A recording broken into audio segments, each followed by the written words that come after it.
the law of abundance. But first of all, the most important thing that I want to talk to you about is mediumship.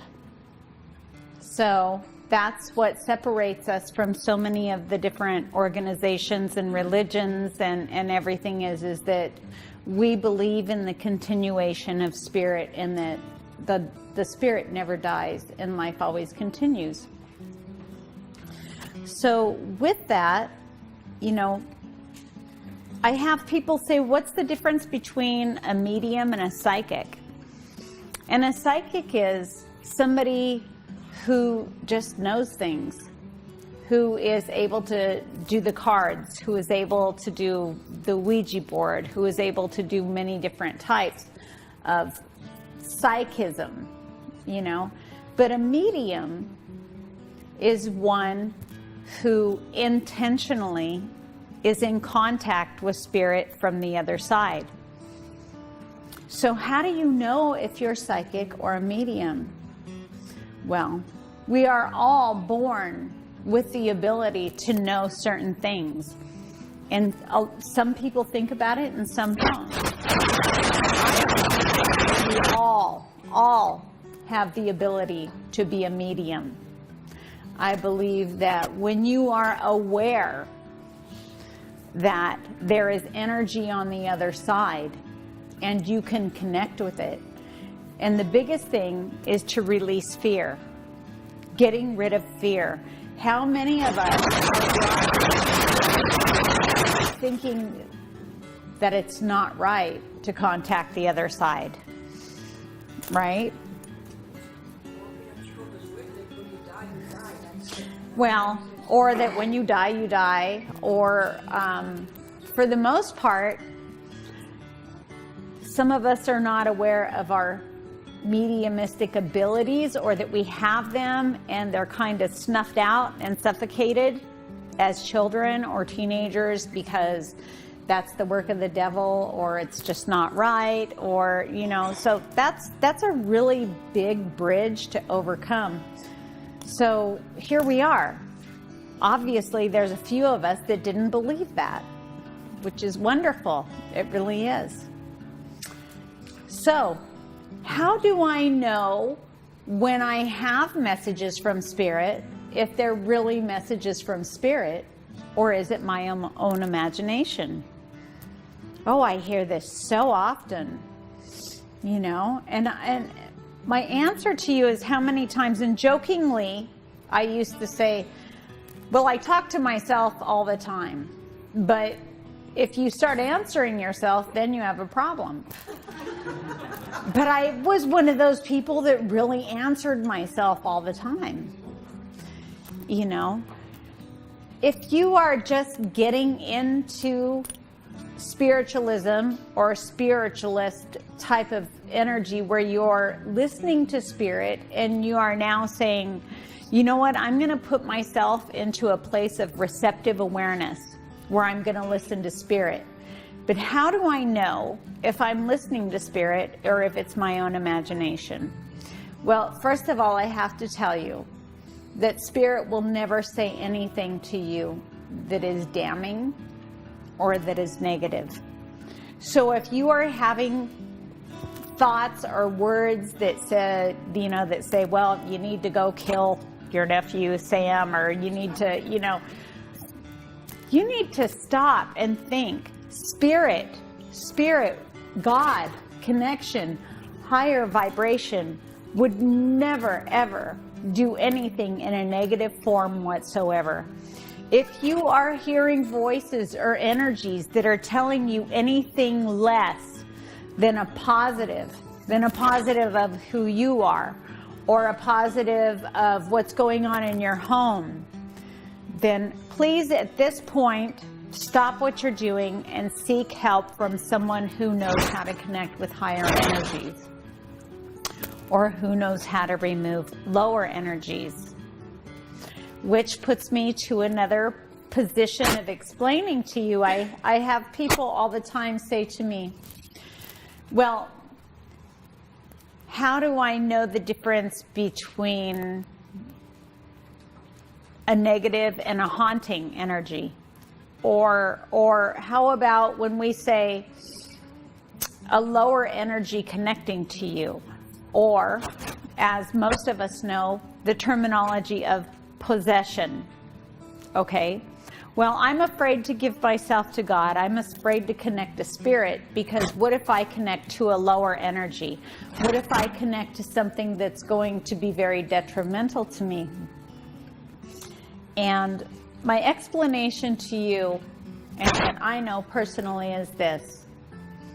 When spirit decides to, when everything happens and spirit has to move to the other side. If someone is killed and they have a great addiction to drugs, an addiction to money, an addiction to power, an addiction to anger, an addiction to whatever it is, they, like everyone else, have the opportunity to go to the other side. But to someone who is so addicted to the earthly ways, they will not be able to release the earthly realms, so they will choose to stay. And so many times when they say we have the astral bound spirits that walk the earth and haunt the earth, what are they doing? Are they angry? Are they trying to fight back? The reality of it is that you can only experience earthly things if you're in an earthly body. I mean, the good thing is there are so many wonderful things that we come here for to experience. Bless you. We come here to experience love on a human level, not an unconditional level, but on a human level. We come here to experience fear, which does not exist on the other side. We come here to experience hate, which does not, doesn't exist on the other side. We come here to be in a human body and experience human feeling things. Okay? But then there are some who get so caught up in the human feeling things, with the drugs, with the hate, with the power, with the money, that when it comes time for their life force to cease, they're so addicted to the earthly ways, they decide to stay. Now, they, spirit, cannot experience without a human body. So therefore, they connect themselves to a human body, and they will use you as a human host. I will experience alcoholism through you. I will experience drugs, meth, whatever it is, through you, because it's the only way. And now, how many times are you around people that drink alcohol and you say, wow, George is like this most awesome person, but when he drinks, I don't even know who he is. How many of us have experienced friends, or perhaps even ourselves? I don't know who I am when I drink. All I know is if I have a couple, I can't stop.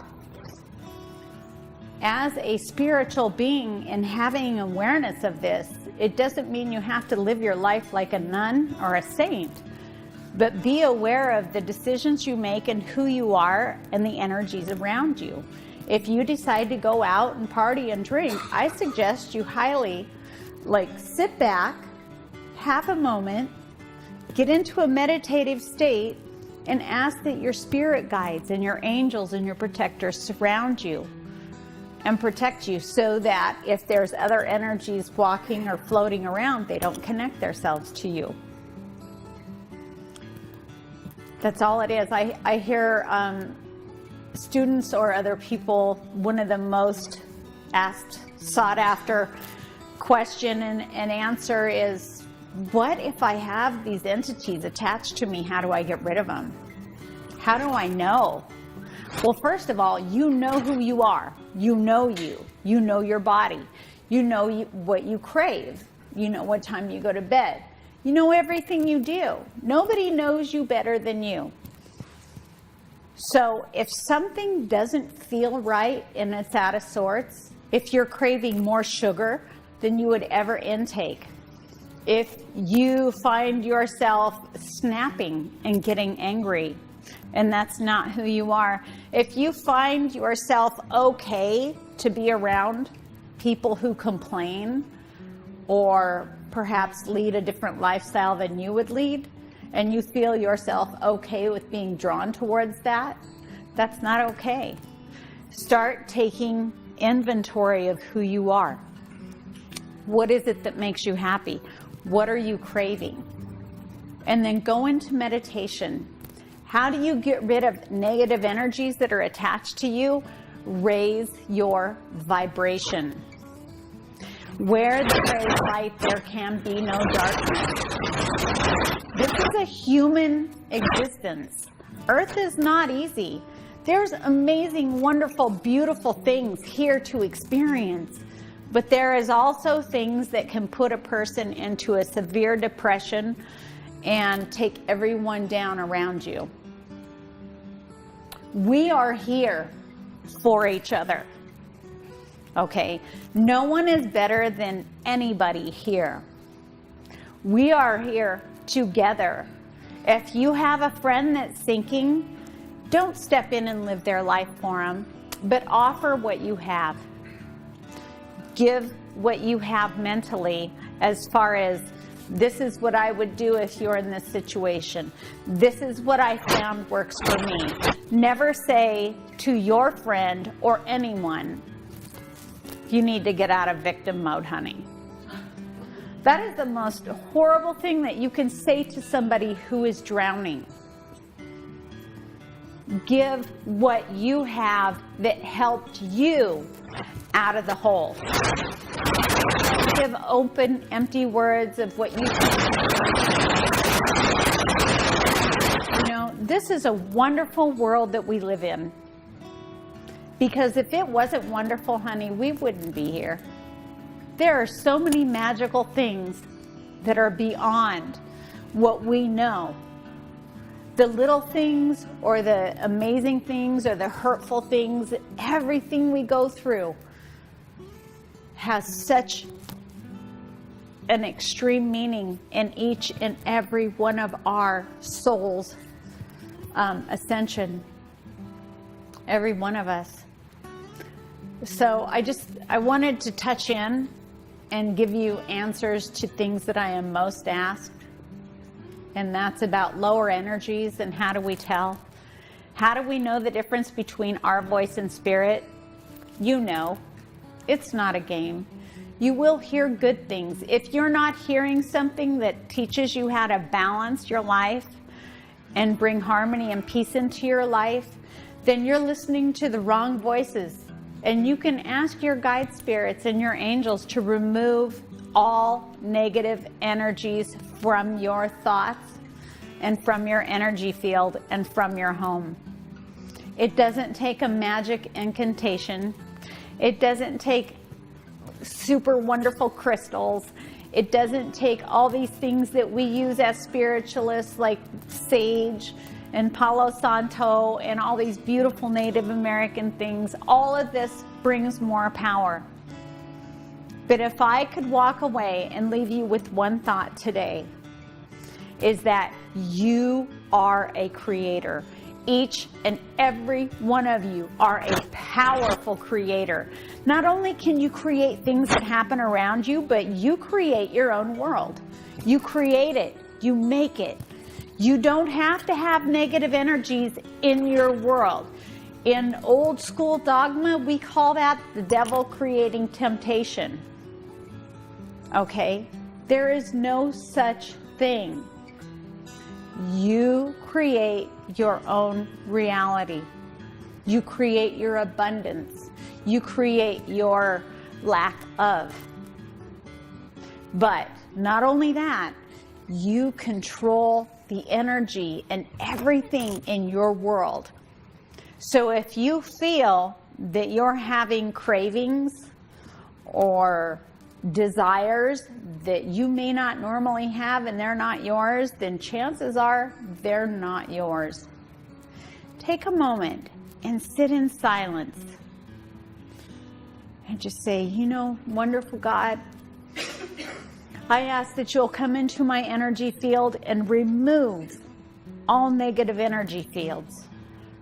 Remove all negative thoughts.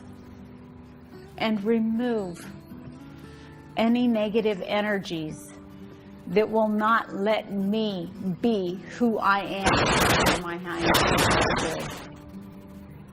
Know it, believe it, and it is, because there is no limitation in God, and there is no limitation in you.